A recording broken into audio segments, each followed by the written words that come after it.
Hi students, आज हम शुरू करेंगे एक नया chapter sexual reproduction in flowering plant. So ये चैप्टर भी बहुत इंटरेस्टिंग है, बहुत अमेजिंग है। यहाँ से बहुत इजी क्वेश्चंस आते हैं जिनको आप देखते टिक कर सकते हो, ठीक है, अगर आपको ये चैप्टर अच्छे से आता है। अब इसकी बेसिक नॉलेज अपनी क्लास 9th और 10th में भी ली होंगी, लेकिन आज हम फिर से करेंगे क्लास 12th में, डिटेलिंग में जाएंगे। लेकिन आज के लेक्चर के अंदर मैं आपको इसकी कुछ बेसिक चीज़ें बताऊंगी जो कि इस पूरे चैप्टर में बेस डेवलप करने में काम आएगी, ठीक है। जो इंपॉर्टेंट टर्मिनोलॉजीज होती है जो पूरे थ्रू आउट द चैप्टर हम यूज़ करेंगे, वो सब चीज़ें आज हम डिस्कस करेंगे। बेसिक बातें जो कि कॉन्सेप्ट बेसिक होते हैं, वही सब चीज़ें डिस्कस करेंगे।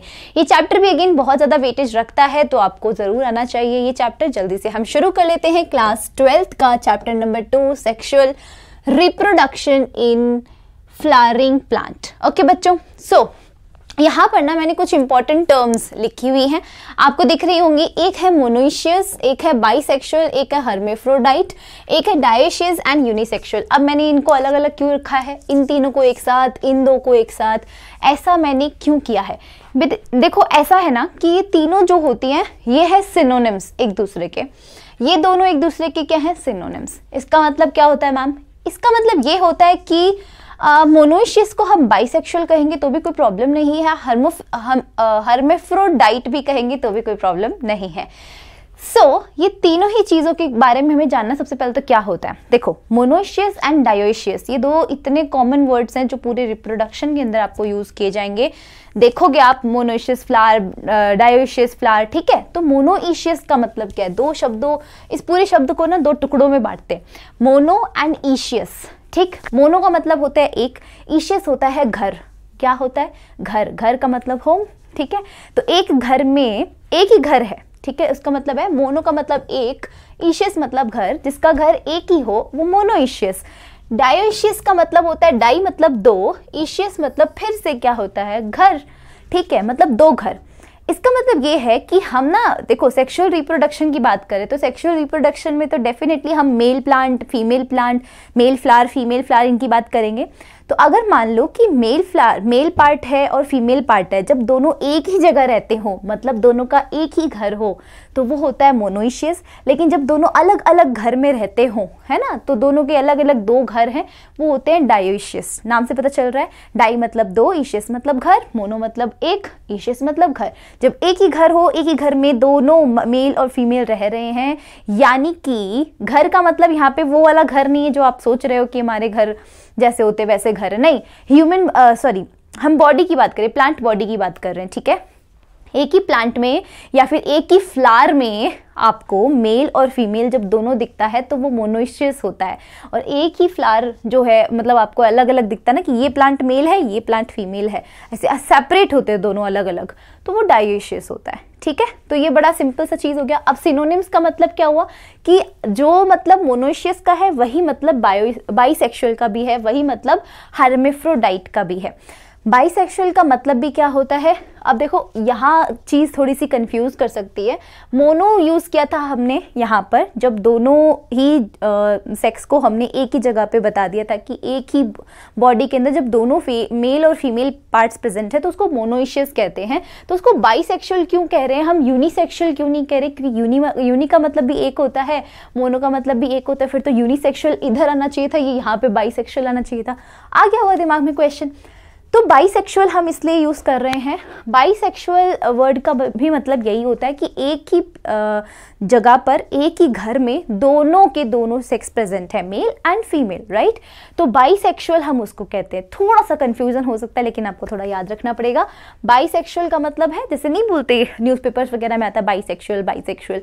ह्यूमन बींग्स के लिए भी बाइसेक्सुअल वर्ड यूज़ करते हैं, पर ह्यूमन बींग्स में इस वजह से बाइसेक्सुअल यूज़ नहीं करते कि एक ह्यूमन बॉडी में मेल और फीमेल दोनों ही पार्ट्स प्रेजेंट हैं, ऐसा नहीं। बाइसेक्सुअल ह्यूमन बॉडी के लिए अलग वर्ड एक यूज़ किया जाता है। जो सेक्सुअल इंटरकोर्स मेल और फीमेल दोनों के साथ कर सकता है, दैट इज लाइक करना पसंद करता है, they are the bisexuals, right, for human beings. वो टर्मिनोलॉजी अलग होती है, पर हम यहाँ पे प्लांट की बात करें तो यहाँ पर बाइसेक्सुअल का मतलब है कि एक ही फ्लावर में आपको दोनों जगह दोनों ही मेल और फीमेल पार्ट्स मिल जाएंगे, तो that is the bisexual flower. Unisexual का मतलब है कि वो फ्लावर या तो मेल होगा या तो वो फीमेल होगा, ठीक है। यूनि का मतलब होता है एक, सेक्स मतलब एक। जब एक ही सेक्स होगा तो वो यूनिसेक्सुअल होता है। तो यूनिसेक्सुअल अगर ह्यूमन बींग्स की बात करें तो ह्यूमन बींग्स आर यूनिसेक्सुअल। हम लोगों की एक ह्यूमन बॉडी के अंदर या तो मेल हो सकता है या तो वो फीमेल हो सकता है, एक बॉडी में दोनों नहीं हो सकते हैं, ठीक है। तो वैसे ही हमारे फ्लावर्स भी होते हैं ऐसे, ठीक है। हर्मेफ्रोडाइट एक अनदर वर्ड है, कहीं पे भी दिखे तो देखना सोचना कि हर्मेफ्रोडाइट का भी मतलब यही होता है कि एक बॉडी में जब दोनों ही सेक्स प्रेजेंट है। जैसे कि अगर मैं अर्थवर्म की बात करूं, है ना, कुछ कुछ अर्थवर्म जो होता है ना, इसकी कुछ कुछ हम ऐसी सी स्ट्रक्चर बना लेते हैं, ठीक है, कुछ ऐसी सी। तो अर्थवर्म की बॉडी भी अगर आपको जानकर बड़ी खुशी होगी कि अर्थवर्म की बॉडी भी कैसी होती है, हर्मेफ्रोडाइट होती है। हर्मेफ्रोडाइट का मतलब मेल और फीमेल दोनों पार्ट्स प्रेजेंट होते हैं अर्थवर्म की बॉडी के अंदर, ठीक है। तो मोनोशियस, बाइसेक्सुअल और हर्मेफ्रोडाइट आर दी सिनोनिम्स, ठीक। और ये भी क्या है, दोनों ही क्या है, सिनोनिम्स। ओके, ये चीज आपको थोड़ी सी याद रखनी है। आगे चलते हैं, ये बेसिक टर्मिनोलॉजी है जो काम बहुत आएगी। अब चलते बच्चों फ्लावर के पोर्शन के ऊपर कि फ्लावर की जो स्ट्रक्चर होती है वो किस तरीके की होती है। अब देखो, फ्लावर के बारे में तो आप सब लोग जानते हो, बहुत अच्छे से जानते हो, और किसी के बारे में जानो ना जानो, फ्लावर हम कितनी जगह पे यूज़ करते हैं ना, एनसीईआरटी में लिखा हुआ है। आप फ्लावर को अपने इमोशंस जाहिर करने के लिए यूज़ करते हो, राइट। जैसे किसी से फ्रेंडशिप करनी है तो हम उसे येलो फ्लावर देते हैं, ठीक है। एंड किसी से हमारा प्यार जाहिर करना है तो हम रेड फ्लावर देते हैं, राइट। तो ये फ्लावर जो होता है एक इमोशनल अटैचमेंट है जिसके थ्रू हम हमारी इमोशंस को बयान करते हैं।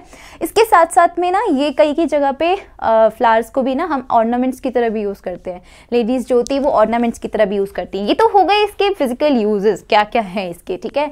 अभी फ्लावर जो है इसकी स्ट्रक्चर अंदर से कैसी होती है, बाहर से जितना खूबसूरत दिखता है अंदर से दिखता कैसा है, ये उसके बारे में जानते हैं। इसके ना कुछ पार्ट्स होते हैं, देख पा रहे हो आप, बहुत सारे ऐसे ऐसे पार्ट्स दिखाए गए हैं, स्टेमन, पेटल, सेपल, पिस्टल, ये कुछ पार्ट्स होते हैं। अब देखो ना, एक फ्लावर है तुम्हारे पास, सपोज करो एक फ्लावर है तुम्हारे पास, पकड़ने के लिए एक नीचे डंडी होती है फ्लावर को, ठीक है। ये है वो डंडी, दिस इज दैट डंडी, ठीक है। क्या बोलते हैं इसे, पेडिसल।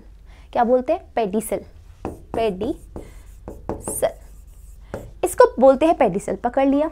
अब ऊपर जाएंगे थोड़ा सा, ये ग्रीन पोर्शन दिखता है, दिख रहा है, ये लीफी पोर्शन, ये ग्रीन पोर्शन, ये होता है बच्चों सेपल। क्या होता है, सेपल।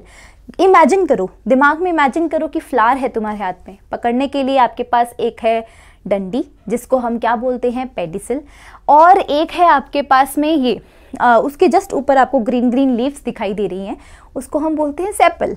और सेपल के ऊपर आपको कलरफुल ये पत्तियां ये दिखाई दे रही होंगी बच्चों, कलरफुल पत्तियां, जिनकी वजह से फ्लावर का कलर हमें पता चलता है कि पिंक है, येलो है या फिर कैसा कलर है, ठीक है। अब ये पत्तियां ना ये कलरफुल इसलिए होती हैं, इनके पीछे कारण है, ये ना किसी भी दुनिया में कोई भी चीज़ हो रही है उसके पीछे कारण ज़रूर है। अब ये पत्तियां क्यों इतनी रंगीन है ना, सेपल तो नहीं है इतना रंगीन, ये तो बेचारा हरा है बिल्कुल। ये इसलिए कलरफुल है क्योंकि ये इंसेक्ट्स को अट्रैक्ट करता है अपनी तरफ, ठीक है। क्यों करना है इसको इंसेक्ट को अट्रैक्ट अपनी तरफ, ये बहुत इंपॉर्टेंट प्रोसेस है बच्चों। इसको आगे अपना रिप्रोडक्शन करने में बहुत इंपॉर्टेंट रोल प्ले करेंगे इंसेक्ट्स। तो इंसेक्ट्स को अपनी तरफ अट्रैक्ट करने के लिए इसको रंगीन बनना पड़ता है और उसे एकदम हटके अलग होना पड़ता है। दैट इज वाई ये कलरफुल होता है इंसेक्ट को अट्रैक्ट करने के लिए। Number 3 is स्टेमन। यहाँ पर आपको स्टेमन दिख रहा होगा, इसके दो पोर्शंस, दो पार्ट्स दिख रहे होंगे, एंथर एंड फिलामेंट। लेकिन अगर हम एक स्टेमन की बात करें तो देखो आपको दिखाई दे रहा होगा, दिस इज दी, एक लंबी सी डंडी आपको दिखाई दे रही है, दैट इज कॉल्ड फिलामेंट, ठीक है। ये फिलामेंट, और इस फिलामेंट के ऊपर जो है ये आपको कुछ पोर्शन दिखाई दे रहा होगा, this is this one, this portion is called anther. Anther क्या होता है, एंथर का मतलब है भाई, एंथर एक ऐसी जगह है जहां पर मेल गैमीट्स प्रोड्यूस होते हैं।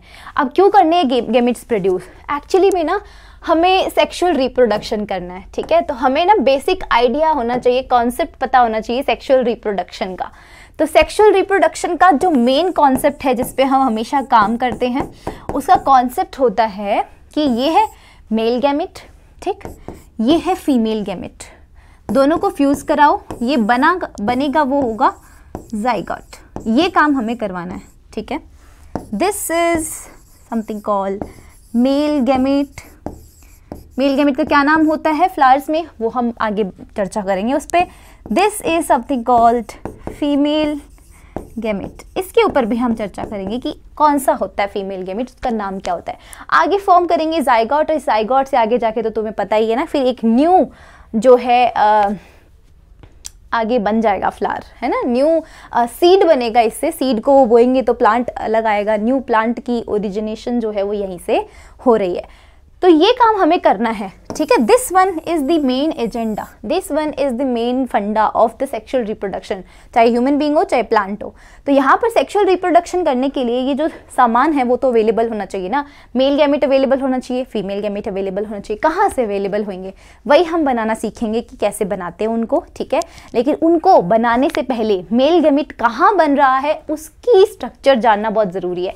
मेल गैमेट बना तो लेंगे हम, पर मेल गैमेट कहाँ बनाना है वो बहुत ज़रूरी है। जैसे कि खाना बनाना है ना हमें, तो हमें ये पता है खाना किचन में बनाना है, पर सबसे पहले तो हम देखेंगे ना किचन कैसी है, किचन को ऑर्गेनाइज कैसे किया हुआ है, वो सब चीज़ें देखेंगे, फिर खाना बनाते रहेंगे आराम से। तो चलो देखते हैं कि कैसे ऑर्गेनाइज किया हुआ है मेल गैमेट जहाँ बनता है, वो होता है anther. This one is anther, है ना। There is a structure something called anther जो है फिलामेंट के ऊपर अटैच, ठीक है।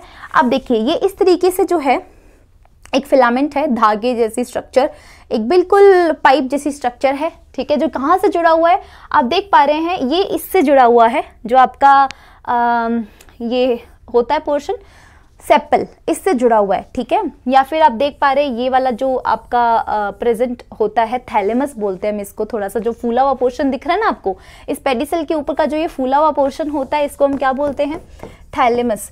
तो जो ये हमारे स्टेमन होते हैं ये कनेक्टेड किससे होते हैं, थैलेमस से कनेक्टेड होते हैं, ठीक है। तो ये थैलेमस से इनका जो फिलामेंट का सबसे निचला हिस्सा होता है वो थैलेमस से चिपका होता है, ये फिलामेंट के निचला हिस्सा थैलेमस से चिपका हुआ है सारा, ये क्वेश्चन आया हुआ है नीट में।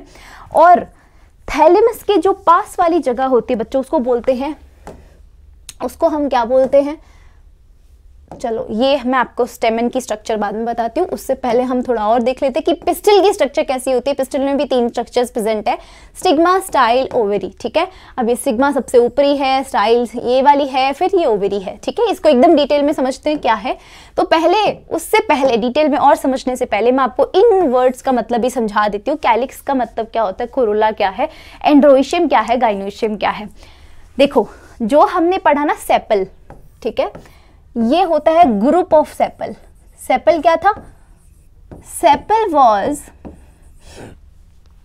क्या था, सेपल वॉज जो नीचे का ग्रीन पोर्शन था, ये फ्लावर है, ठीक है। ये वाला क्या है आपका पेडिसल, पेडिसल के ऊपर फूला हुआ पोर्शन है थैलेमस, और थैलेमस से जो निकला हुआ ग्रीन कलर की पत्तियां लाइक स्ट्रक्चर, लीफी स्ट्रक्चर था ना ग्रीन वाला, दैट इज अ सेपल, ठीक है। तो ये सेपल का ग्रुप जब होता है, बहुत सारे सेपल का ग्रुप कहेंगे, उसको क्या कहेंगे हम, कैलिक्स। कोरोला किसको कहते हैं, जो हमने पेटल दिखाया था, सेपल के ऊपर क्या होते हैं, पेटल्स होते हैं, बहुत सारे कलरफुल लीव्स प्रेजेंट होती हैं जिनकी वजह से इंसेक्ट अट्रैक्ट होते हैं, उसके ग्रुप्स को हम बोलते हैं कोरोला। किसको बोलते हैं, Corolla. Corolla is something called group of petals. क्या मैं लिख दूं यहाँ पे, group of petals, very easy, group of petals is called Corolla, ठीक है। एंड्रोइशियम का मतलब होता है बच्चों जो स्टेमन थे, स्टेमन उनका ग्रुप, अगर स्टेमन देखूं मैं, एक स्टेमन की स्ट्रक्चर आपने देखी, this one is called the filament of the स्टेमन, ठीक है। और एक और आपका पोर्शन आपने देखा, this one is called something called, क्या होता है ये, एंथर होता है, ठीक है। एंथर और फिलामेंट, और ये चिपका होता है बच्चों, ये थोड़ा सा फूला हुआ पोर्शन है, दिस वन इज थैलेमस, और ये नीचे होता है पेडिसल, ठीक है। ऐसे बहुत सारे स्टेमन लगे हुए होते हैं इधर, ये बहुत सारे स्टेमन्स लगे हुए होते हैं, ठीक है। तो इस तरीके से आपने यहाँ पे देखा होगा, ठीक है। दीज आर द स्टेमन्स, ठीक है। अब इन सारे स्टेमन के ग्रुप को हम क्या कह देंगे, एंड्रोइशियम। तो group of stamen is called androecium. Gynoecium का मतलब क्या होता है, अगर मान लो मैं यहाँ पर ना एक और स्ट्रक्चर बनाऊं, ठीक है, तो यहाँ पर कैसी स्ट्रक्चर बनाऊंगी मैं, फीमेल रिप्रोडक्टिव ऑर्गन, जो कि जिसको हम पिस्टल या कार्पल भी कहते हैं, है ना, पिस्टल या कार्पल। उसमें भी क्या होता है, एक पाइप होता है, और इस तरीके से वो उसमें क्या होती है, ओवेरी प्रेजेंट होती है, या आप नीचे से गोल वाला पोर्शन देख रहे होंगे, this one is called ovary, right. ये ओवेरी है और ये ओवेरी जो है पाइप लाइक स्ट्रक्चर से ऊपर जा रही है और ये पाइप लाइक स्ट्रक्चर होता है स्टाइल। और ये जो ऊपर जो स्ट्रक्चर होती है बच्चों, इसमें कुछ इस तरीके की स्ट्रक्चर देखने को हमें मिलती है। This one is called stigma, ठीक है। तो ये है हमारा येलो वाला जो इतना भी पोर्शन मैंने आपको दिखाया, दिस इज कॉल्ड आपका कार्पल या पिस्टल, है ना। इसको मैं नाम दे दूं, दिस इज कॉल्ड पूरा का पूरा कार्पल, है ना, या फिर हम इसको बोल सकते हैं पिस्टल। इसके 3 पोर्शंस है, दिख रहा है आपको। दिस इज सबसे ऊपर वाला पोर्शन होता है स्टिग्मा, ठीक है। ये स्टिग्मा बड़ी ही स्टाइल से ओवेरी से जुड़ रहा है, मैं इसको हमेशा ऐसे याद करती हूँ, स्टिग्मा बड़ी स्टाइल से ओवेरी से जुड़ता है। तो स्टिग्मा सबसे ऊपरी है, स्टाइल बीच वाला है और ओवेरी सबसे नीचे वाला है। ओवेरी जो पोर्शन होता है बच्चों, ओवेरी से ही, ओवेरी के अंदर ही गैमेट जो है वो प्रोड्यूस हो रहा होगा। ओवेरी के अंदर ना, ओवेरी के अंदर भी एक पोर्शन लगा हुआ होता है, जैसे कि स्टेमेंस किसके ऊपर कनेक्टेड थे, थैलेमस के ऊपर, है ना। वैसे ही हमारे जो ओवेरी होती है, ओवेरी के अंदर भी एक पोर्शन प्रेजेंट होता है, दैट इज कॉल्ड प्लेसेंटा। जो ह्यूमन बींग्स में प्लेसेंटा प्रेजेंट होती है ना, वैसे प्लेसेंटा यहाँ भी प्रेजेंट होती है। इस प्लेसेंटा के ऊपर हमारे पास प्रेजेंट होते हैं बच्चों ओव्यूल्स। इस तरीके के कुछ ओव्यूल्स प्रेजेंट होते हैं इस प्लेसेंटा के ऊपर, ठीक है। ऐसे ओव्यूल्स होते हैं और इन ओव्यूल के अंदर होता है, इन ओव्यूल के अंदर होता है क्या, इन ओव्यूल के अंदर बच्चों होता है हमारा फीमेल गैमेट। ओव्यूल के अंदर फीमेल गैमेट होता है ओवम, ठीक है, जो प्रोड्यूस, ओवम या एग बोल सकते हो आप, ये होता है यहाँ पर फीमेल गैमेट, ठीक है। तो ये मैंने आपको स्ट्रक्चर समझाई है किसकी, फीमेल रिप्रोडक्टिव ऑर्गन की, ठीक है। अब हम अगर ऐसी बहुत सारे ये कार्पल है ना, इस पूरे को मिला के हम कार्पल कहते हैं। कार्पल के 3 पोर्शन है, स्टिग्मा, स्टाइल, ओवेरी। स्टिग्मा बड़ी स्टाइल से ओवेरी से जुड़ती है, ठीक है। इसके ग्रुप को, ऐसे बहुत सारे कार्पल्स आ जाएंगे, इनके ग्रुप्स को मिला के हम क्या कहते हैं, गाइनोइशियम कहते हैं, ठीक है। तो ग्रुप ऑफ कार्पल और पिस्टल, ठीक है, group of carpal and pistol, इसको हम क्या बोलते हैं, गाइनोइशियम बोलते हैं, ठीक है। तो इस तरीके से आपको ये तीनों चारों टर्मिनोलॉजी याद रखनी है। Group of sepal is called calyx, group of petal is called corolla, group of stamen is called androecium, group of carpel और pistil is called gynoecium. That's good, बहुत बढ़िया। चलो थोड़ा सा और स्टेमन की स्ट्रक्चर देखते हैं अंदर से और कैसा दिखता है स्टेमन, ठीक है। चलो ये देखो क्या आपको ये दिख रहा है, बिल्कुल दिख रहा है, ये एंथर है ऊपर वाला पोर्शन। ये जो डंडी सी दिख रही है आपको, this is stock like structure, filament like structure, this is also called filament, ठीक है। एनसीईआरटी का डायग्राम है, बड़ा ही प्यारा डायग्राम है। फिलामेंट है, ये नीचे जुड़ा हुआ होता है, फिलामेंट किससे, थैलेमस से। तो मैं मान के चलती हूँ कि यहाँ पे क्या है, एक फूली हुई सी स्ट्रक्चर है जो क्या है, थैलेमस, ठीक है। फूली हुई सी स्ट्रक्चर है जिसको मैं क्या कहती हूँ, थैलेमस, जिससे ये चिपका होता है बच्चों, फिलामेंट, ठीक है। ये है फिलामेंट, सॉरी थैलेमस। तो थैलेमस में ना एक बार ऐसे क्वेश्चन आ गया था, नीट प्रीवियस क्वेश्चन है ये, कि थैलेमस के पास में जो जुड़ा हुआ पोर्शन है स्टेमन का, है ना, कौन सा तो इसमें प्रॉक्सिमल है, कौन सा इसमें डिस्टल है, ऐसे पोर्शन, ऐसे क्वेश्चन आ गया था। इस थैलेमस के पास जुड़ा हुआ जो पोर्शन होता है बच्चों, वो कौन सा होता है, ये प्रॉक्सिमल पोर्शन होता है, ये डिस्टल पोर्शन होता है फिलामेंट का। ये क्वेश्चन आ गया था एक बार। तो ये है proximal part of filament and ये है डिस्टल पार्ट जो दूर प्रेजेंट है, डिस्टल पार्ट, ठीक है। तो प्रॉक्सिमल एंड डिस्टल पार्ट में डिफरेंस क्या है, प्रॉक्सिमल पार्ट है पास वाला पार्ट, पी से प्रॉक्सिमल, पी से पास वाला। पास वाला पार्ट किसके पास वाला, थैलेमस के पास वाला, that is the proximal part. And distal part कौन सा है, जो कि थैलेमस से दूर प्रेजेंट है, that is the distal part, ठीक है, स्टेमन के अंदर। फिर ऊपर, ये तो हो गया फिलामेंट की बात पूरी, ठीक है। क्वेश्चन आएगा तो यहीं से आएगा, प्रॉक्सिमल और डिस्टल के ऊपर, ठीक है। एंथर के ऊपर क्वेश्चन आता है, एंथर के ऊपर तो बहुत सारे क्वेश्चन आते हैं, क्योंकि एंथर इज द प्लेस जहां पर हमारा मेल गैमिट बनेगा। मेल रिप्रोडक्टिव ऑर्गन्स में ही तो मेल गैमिट बनते हैं, ह्यूमन बींग्स में टेस्टिस में ही तो स्पर्म बनते हैं, वैसे ही हमारे एंथर में भी क्या बनेंगे, पॉलन ग्रेन्स, जो कि मेल रिप्रोडक्टिव मेल गैमिट्स हैं। ठीक है, एंथर की अगर स्ट्रक्चर देखना चाहूँ मैं, एंथर की स्ट्रक्चर अगर मैं उसको ऐसे, एंथर मेरे हाथ में है, ठीक है, उसको मैं यूं काटूंगी, काट के उसका टीएस देखना चाहती हूँ मैं, है ना। टीएस देखूंगी तो उसको ऐसे में जब मैं देखूंगी ना ऊपर से, तो ऐसे तितली जैसी स्ट्रक्चर दिखेगी मेरे को। क्या दिखेगी? तितली जैसी structure. You can see here structure like this is called तितली नुमा स्ट्रक्चर, बटरफ्लाई लाइक स्ट्रक्चर। ये है आपका एंथर, जो अंदर से कुछ ऐसा दिखता है। अब इस एंथर के अंदर बच्चों आप अगर गौर कर पा रहे होगे तो दो आपको यहाँ पर लोब्स दिखाई दे रही है। क्या दिखाई दे रही है? दो लोब्स। ये फर्स्ट लोब है, ये सेकंड लोब है ना। There are two lobes present in anther. ये फर्स्ट लोब है, ये सेकंड लोब है। अब हर लोब में आपको दो एंथर, हर लोब में आपको दो क्या दिखाई दे रहे होंगे? पोलन सैक्स दिखाई दे रहे होंगे। ठीक है, इन पोलन सैक्स को अभी हम पोलन सैक नहीं बोलेंगे, इनको हम थीका बोलते हैं। क्या बोलते हैं? थीका। हर एक आपको इसमें पोर्शन में, हर एक लोब में आपको दो थीका दिखाई दे रहे हैं। थीका क्या है? ये एक तो ये रहा ऊपर वाला थीका, एक ये रहा नीचे वाला theca. There are two thecas present in each lobe. ठीक है, मैं क्या बोल रही हूँ? एंथर का टीएस काटा, टीएस काट के हमने देखा this is butterfly like structure and इसमें दो लोब्स प्रेजेंट होती हैं, हर लोब में दो थीकास प्रेजेंट होते हैं। Am I clear with this? I am hoping so कि I am very clear with this. देखो ये है पहली लोब, दिख रहा है पहली लोब।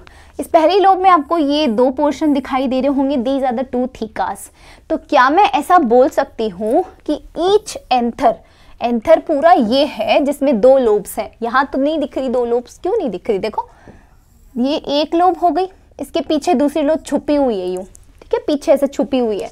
और इस लोब में आपको ये खांच दिखाई दे रही होगी रेड कलर की। ये खांच की वजह से क्या हो रहा है? एक लोब में ऐसे खांच बनी हुई है, एक लोब के अंदर ही दो सेपरेशंस हैं, एक लोब में क्या है? दो थीकास प्रेजेंट है। तो दिस खांच शोज दैट कि two thecas are present in each lobe. तो ईच एंथर इज बाइलोब्ड, एक लोब दूसरी लोब, ठीक है, bilobed. Each lobe has two thecas, that's it. इस टू थीका को ही आगे जाके हम यहीं पर ही पोलन सैक बोलेंगे इनको, एंड माइक्रोस्पोरेंजियम भी बोलेंगे, फिर पोलन सैक भी बोलेंगे, फिर पोलन ग्रेन्स इसमें से निकाल लेंगे हम। ठीक है, तो कुछ ऐसी स्ट्रक्चर हम आगे जाके पढ़ेंगे यहाँ पे। तो ये मैंने आपको बताया distal end proximal portion of स्टेमन मैंने आपको बता दिए। डिस्टल पोर्शन होता है जो थैलेमस से थोड़ा दूर प्रेजेंट है, प्रॉक्सिमल सेक्शन है जो थैलेमस के पास में प्रेजेंट है। ठीक है, एपिपेटलस कंडीशन कौन सी होती है वो जल्दी से हम देख लेते हैं कि विच इज एपिपेटलस कंडीशन। देखो जनरली तो हमने अभी देखा कि ये जो ग्रीन कलर का हमारा थैलेमस था, ये नीचे कुछ इस तरीके का ग्रीन कलर का थैलेमस था, ये नीचे पेडिसल था, है ना। इसके यहाँ से साइड से निकले हुए थे हमारे क्या निकले हुए थे? सेपल्स निकले हुए थे। और यहाँ पर हमारे ना ये पॉलन जो है वो प्रेजेंट थे, मतलब हमारे स्टेमन्स प्रेजेंट थे यहाँ पर, थैलेमस से चिपके हुए थे। लेकिन कभी कभी ना ऐसा होता है, जैसे मान लो मैं रेड कलर का फ्लावर लगाती हूँ, यहाँ पे कुछ पत्तियाँ हैं मेरी ये, ठीक है, इस तरीके से फ्लावर की कुछ पत्तियाँ जिनको मैं पेटल्स बोल रही हूँ, जो कलरफुल पोर्शन है। अगर मान लो गलती से ये स्टेमन, एक सेकेंड, गलती से बच्चों ये स्टेमन क्या करा? ये गलती कर दिया। गलती क्या कर दी इसने? इसमें ना इस तरीके की लोब और बना देते हैं, ठीक है। हाँ, तो गलती से ये स्टेमन जो है वो थैलेमस से ना चिपक के इन जो पत्तियां हैं इनसे अट्रैक्ट होकर इनसे चिपक गया। ये स्टेमन ये गलती से थैलेमस से ना कनेक्ट होकर, थैलेमस से अटैच ना होकर ये कहाँ से अटैच हो गया? कलरफुल पोर्शन यानी कि पेटल से अटैच हो गया। तो क्या बोलेंगे हम उनको? Epipetalous condition.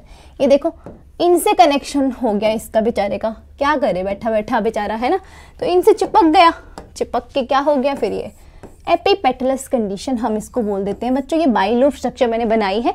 एपिपेटलस कंडीशन किसको बोलते हैं? पेटल नाम आ रहा है ना शब्द में, इस वर्ड में पेटल नाम आ रहा है। पेटल का मतलब तो पता ही है कि कलरफुल पोर्शन, यानी कि कलरफुल जो लीव्स है फ्लावर की, that is a petal.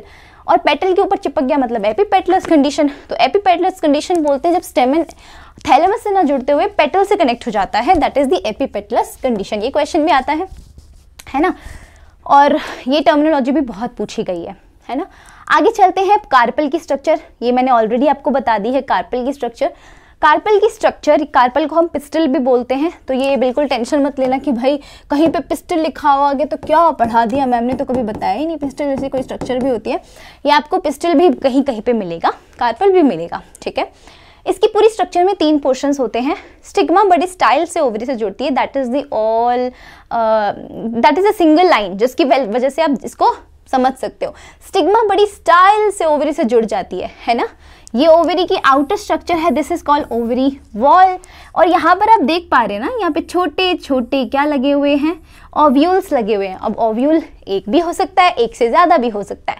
Ovule आगे जाके सीड बनाता है ना। कभी देखा होगा कि कोई ऐसे फ्रूट्स भी होते हैं जिनमें सीड होता ही नहीं है, कुछ होते हैं जिनमें बहुत कम सीड होते हैं, कुछ होते हैं जिसमें कुछ ज़्यादा ही होते हैं जो हमें बिल्कुल पसंद नहीं आते, जैसे कि तरबूज होता है, कितना ज़्यादा उसमें क्रिएट करता है ना, हमें बिल्कुल भी तरबूज, मतलब बेसिकली तरबूज खाना अच्छा लगता है, बट उसमें इतने ज़्यादा बीज आ जाते हैं तो हमें खाने का मन ही नहीं करता। तो ये बीज आने का कारण यही है कि इसमें कितने सारे ओव्यूल्स प्रेजेंट है। ओव्यूल्स आगे जाके किस में कन्वर्ट होते हैं, सीड में कन्वर्ट होते हैं। और ये जो ओवरी है, आपको जो पोर्शन दिख रहा है, this ovary will convert in future, will convert into a fruit, ठीक है। ये फूल के बढ़िया सा फ्रूट बन जाएगी और इसके अंदर बन जाएंगे ये बीज। किस तरीके से बनेगा ये तो हम अगले लेक्चर में पढ़ेंगे ही, लेकिन उससे पहले हम थोड़ा सा और इसके स्ट्रक्चर के बारे में जान लेते हैं। तो ये मैंने आपको बता दिया यहाँ पर इस तरीके से पिस्टल वगैरह के बारे में, प्लेसेंटा के बारे में भी बताया। अब कुछ इंपॉर्टेंट टर्म्स हैं जो इस कार्पल या पिस्टल से रिलेटेड है। मान लेते हैं कि ये कार्पल जो है कहीं पर एक प्रेजेंट हो, क्या हो, एक प्रेजेंट होता है कार्पल किसी फ्लावर के अंदर, तो वो होता है मोनोकार्पलरी। मोनो का मतलब एक होता है, और अगर एक फ्लावर में एक ही कार्पल है दैट मीन्स कि वो मोनोकार्पलरी है। एक फ्लावर में बहुत सारे कार्पल्स हैं, बहुत सारे है ना, झुंड है कार्पल्स का, तो वो मल्टी कार्पलरी हो जाता है। इनके एग्जाम्पल्स आपको एनसीईआरटी में गिवन है, वो आपको याद रखने हैं। सिनकार्पस एंड एपोकार्पस का क्या मतलब होता है। सिनकार्पस, सिन वर्ड का मतलब, कहीं पे भी सिन आए ना, आगे बहुत टर्मिनोलॉजी आएंगी जिनमें सिन वर्ड यूज किया जाता है। सिन का मतलब होता है जुड़ाव, ठीक है। जब दो चीजें जुड़ी हुई होती है सिन होता है। सिन गेमी आएगा, सिन गेमी में होता है कि सिन का मतलब तो जुड़ाव, गेमी मतलब गैमेट्स, जब गैमेट्स आपस में जुड़ जाते हैं दैट इज सिन गेमी, ठीक है।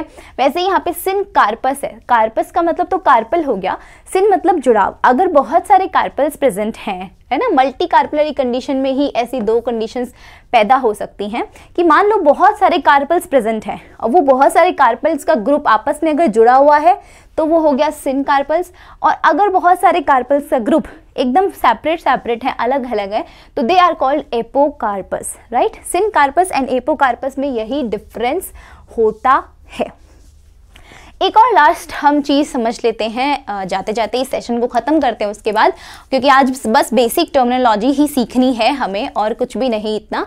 तो अब हम ये देख लेते हैं कि स्पोरोफाइट एक्चुअली क्या होते हैं। स्पोरोफाइट क्यों इंपॉर्टेंट है, हम प्लांट के बारे में पढ़ रहे हैं ना, हम ह्यूमन बींग्स के बारे में नहीं पढ़ रहे, हम प्लांट के बारे में पढ़ रहे हैं। और प्लांट के अंदर ना बच्चों, प्लांट में कुछ ऐसा होता है कि मान लेते हैं कुछ ऐसी पत्तियां हैं, ये प्लांट है कोई, इस प्लांट के अंदर एक्चुअली क्या है, गैमीट बनाना है। मान लो प्लांट में, फ्लावर में गैमीट बनाना है मेरे को। यहाँ पर जो गैमीट, प्लांट की बॉडी पता है आपको डिप्लॉयड होती है, 2n बॉडी होती है ना। हमारी बॉडी भी डिप्लॉयड है, प्लांट की बॉडी भी डिप्लॉयड होती है। तो ये डिप्लॉयड बॉडी है, ये 2n बॉडी है, ये क्या करती है, सीधे मियोसिस नहीं करती। ऑफ कोर्स मियोसिस करती है, पर मियोसिस करके सीधे गैमीट नहीं बनाती। ये क्या बनाती है, बीच में कोई एक पर्टिकुलर चीज़ बना देती है, जो मतलब जैसे हमारे यहाँ पे क्या होता है कि अगर मान लो ये है स्पर्म मदर सेल जो स्पर्म को फॉर्म करेगी, स्पर्मेटोगोनियाज, oogoनियाज, है ना, वो होते हैं। तो वो अगर 2n है तो उसमें मियोसिस होगा तो हमारा गैमीट बन जाता है n, है ना। गैमीट हैप्लॉइड होता है, सीधा गैमीट बनता है। यहाँ पर गैमीट सीधा नहीं बनता, यहाँ पर कोई बिचौलिया आता है और उसके थ्रू गैमीट बनता है। तो ये 2n प्लांट है ना, इसमें मियोसिस होगा, ठीक है, लेकिन मियोसिस होते ही सीधे ही गैमीट नहीं होगा। मियोसिस होकर ये बनेगा एक हैप्लॉइड स्पोर। क्या बनेगा? Haploid spore. मियोसिस होगा और मियोसिस होकर हैप्लॉइड स्पोर बनेगा and this haploid spore will convert after the mitosis. Mitosis में प्लॉइडी कभी चेंज नहीं होती। माइटोसिस में जो प्लॉइडी पहले थी वो भी अभी है, मतलब n से n/2 नहीं होगा, n से n ही रहेगा। और मियोसिस में प्लॉइडी हाफ हो जाती है, ये तो आपको पता होगा। स्पोर से सीधा क्या बन जाता है? गैमीट बन जाता है बच्चों। इस तरीके से हम ना गैमीट फॉर्म करेंगे, क्योंकि हमें तो फर्टिलाइजेशन करवाना है, हमें तो सेक्सुअल रिप्रोडक्शन करवाना है प्लांट में। सेक्सुअल रिप्रोडक्शन में सबसे इंपॉर्टेंट चीज़ तो यही है कि गैमीट्स लाओ, और क्योंकि मेन फंडा मैंने आपको बता दिया, सेक्सुअल रिप्रोडक्शन चाहे मेल चाहे ह्यूमन बींग्स हो चाहे प्लांट हो कोई भी हो, एक ही फंडा होता है, मेल और फीमेल गैमीट लाओ, फ्यूज करवा के जायगोट बना दो। तो गैमीट्स लाने के लिए ना हमें इस प्रोसेस से गुजरना पड़ेगा। दैट इज वाई मैंने आपको बताया स्पोरोफाइट क्या होते हैं। स्पोरोफाइट ऐसे प्लांट्स हैं जो स्पोर प्रोड्यूस करते हैं, ठीक है, स्पोर प्रोड्यूस करते हैं, स्पोरोफाइट ऐसे प्लांट होते हैं। तो दीज आर द स्पोरोफाइट जिनके ऊपर हम डिस्कशन करने वाले हैं। और आपको पता ही है ना कि अगर आपने क्लास 11th के अंदर पढ़ा है, पूरा डाइवर्सिटी पढ़ा है, वहाँ पर प्लांट किंगडम पढ़ा है, तो वहाँ पर गैमिटोफाइट्स भी आते हैं, स्पोरोफाइट्स भी आते हैं। तो जो हमारे एंजियोस्पर्म्स प्लांट होते हैं, जितने भी एंजियोस्पर्म हैं वो सब के सब स्पोरोफाइट है, कोई एक्सेप्शन नहीं इस चीज़ का, सब के सब स्पोरोफाइट है, सारे angiosperms. That is why we are going to study the sexual reproduction only in the angiosperm plant, not in gymnosperm, not in pteridophytes, bryophytes, algae। ठीक है, हम सिर्फ और सिर्फ बात करेंगे एंजियोस्पर्म में किस तरीके से रिप्रोडक्शन होता है, सेक्सुअल रिप्रोडक्शन, एंड उसके बाद किस तरीके से फ्रूट का फॉर्मेशन होता है और कैसे हम फ्रूट को खा लेते हैं बढ़िया तरीके से। ठीक है, तो इसीलिए मैंने स्पोरोफाइट के बारे में ही आपको बताया, गैमेटोफाइट्स के बारे में नहीं बताया। एंड गैमेटोफाइट के बारे में बताऊंगी जब कभी हम प्लांट किंगडम उठाएंगे। ठीक है, अगर आपको पता है गैमेटोफाइट क्या होता है तो tell me in the comment section, I will be reading your comments. And अगर आपको यहाँ तक कोई भी डाउट आया हो, सिंगल पेनी का भी डाउट आया हो, कमेंट सेक्शन खुला है, बिल्कुल आंसर करिएगा, सॉरी बिल्कुल वहाँ पर अपने डाउट्स लिखिएगा। मैं ज़रूर आपके डाउट्स का आंसर करूँगी नेक्स्ट क्लास में या फिर वहीं पर डाउट सेक्शन के अंदर ही, चैट सेक्शन में। ठीक है, थैंक यू सो मच। ये हमारा हो गया है आज का बेसिक नॉलेज कंप्लीट इस चैप्टर से related. Thank you so much for attending this lecture. I hope so कि आपके डाउट्स क्लियर हुए होंगे। आई होप सो कोई आपको ये सेशन बहुत हेल्प किया होगा, बहुत सारी चीज़ें आपकी क्लियर हुई होंगी।